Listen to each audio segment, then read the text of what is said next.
شروع اللہ کے نام سے جو بڑا مہربان نہایت رحم والا ہے۔ ہمیں اس شہر مکہ کی قسم، اور تم اسی شہر میں تو رہتے ہو، اور باپ یعنی آدم اور اس کی اولاد کی قسم کہ ہم نے انسان کو تکلیف کی حالت میں رہنے والا بنایا ہے۔ کیا وہ خیال رکھتا ہے کہ اس پر کوئی قابو نہ پائے گا؟ کہتا ہے کہ میں نے بہت سا مال برباد کر دیا۔ کیا اسے یہ گمان ہے کہ اس کو کسی نے دیکھا نہیں؟ بھلا ہم نے اس کو 2 آنکھیں نہیں دیں، اور زبان اور 2 ہونٹ نہیں دیے؟ یہ چیزیں بھی دیں، اور اس کو خیر و شر کے دونوں رستے بھی دکھا دیے، مگر وہ گھاٹی پر سے ہو کر نہ گزرا۔ اور تم کیا سمجھے کہ گھاٹی کیا ہے؟ کسی کی گردن کا چھڑانا، یا بھوک کے دن کھانا کھلانا، یتیم رشتہ دار کو یا فقیر خاکسار کو۔ پھر ان لوگوں میں بھی داخل ہوا جو ایمان لائے اور صبر کی نصیحت اور لوگوں پر شفقت کرنے کی وصیت کرتے رہے۔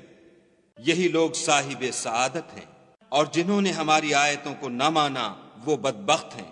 یہ لوگ آگ میں بند کر دیے جائیں گے،